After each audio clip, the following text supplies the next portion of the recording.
Hey everybody, it's Calvin the Go here, and I'm here covering One Piece Chapter 1067, Punk Records. And I'd really appreciate it if you guys can give me a like, share, subscribe so we can build a community over here.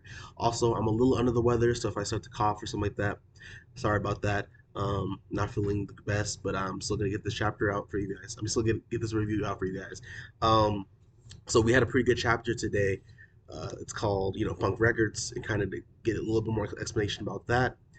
We see that the reason why Vegapunk has like an apple antenna on his head is because it connects to the gigantic egghead. So it's called Egghead Island.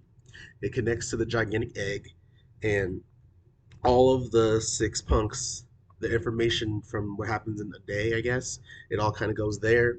So all of his knowledge is stored from the different punks, and they all experience different things, but they all kind of get a little bit of his personality. Basically, his personality is all kind of split into different parts.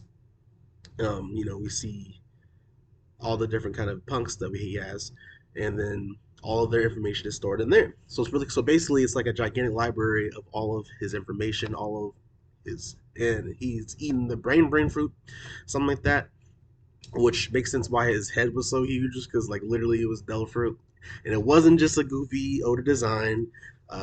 Oda gave a specific reason why his head was so big. It wasn't just, oh yeah, I like drawing terrible proportions on legs like he always does.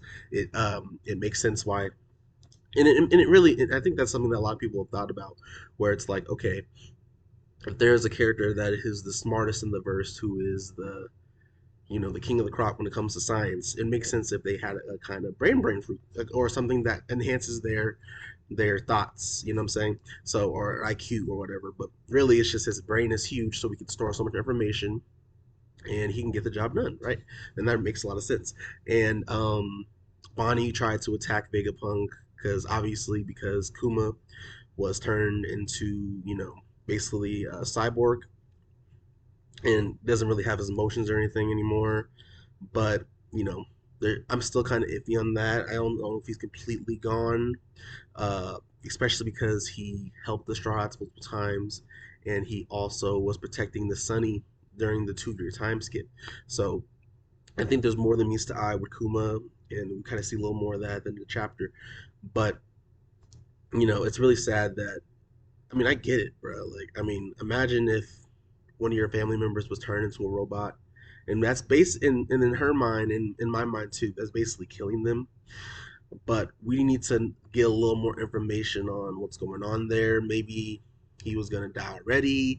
We don't really know the full backstory, but even Vegapunk himself kind of seems a little somber on why, with about everything that happened. But it's interesting because Shaka kind of glanced over a little bit of the Kuma stuff that Frankie talked about last week. So I'm sure we're going to get a full explanation about that, especially because characters kind of keep glossing over it and talking about it very vaguely. Well, the Vegapunks, Shaka, you know, and then the real Vegapunk, they kind of gloss over it a little bit. So I'm wondering when they will eventually give a full backstory of what happened to Kuma, and why he needs to be turned into a robot or a pacifist or whatever. You know what I'm saying? Um, but yeah, after that, they show the ancient robots. They show the ancient robot, and how the ancient robot was the one that attacked Mary Joie, uh, you know, 900 years ago, 200 years ago, basically a long time ago. An ancient robot got to uh, climb past the red line, and actually attacked Mary Joie. And it's really interesting because it's like basically the ancient kingdom was so advanced that they had a whole civilization. They had robots. They had all this stuff. They created the ancient weapons. So they had all this different stuff. And it's like, why would they want to snuff that out? And maybe it had to do with because they were using that technology against the allied kingdoms. But we need to know, because I think it's just crazy that even though we're in like a pirate society, that it was way futuristic, way more advanced back in the day. And it's like, why would you want that to be snuffed out? It's interesting. Uh, but once we get the voice entry flashback, once we get some more information, even and it's interesting because even Vegapunk doesn't know everything, right? Vegapunk has a lot of theories, and a lot of the stuff that they're talking about, they know the world government is not going to want them to talk about at all. They know it's taboo. They know they're going against the world government when they have these conversations at all. So I like that aspect of it. Even though he's been affiliated with them for so long, he knows certain words will get him killed, right? And after that, we see that CB0 has finally pulled up to Egghead Island, actually destroyed one of the robots that he had. And what's interesting about that is like, okay, they're pulling up pretty strong. And also they note about Bonnie, that Bonnie is there and they want to kill Bonnie as well. And uh, Sanji was like, okay, I'll protect you, Robin, all that kind of stuff.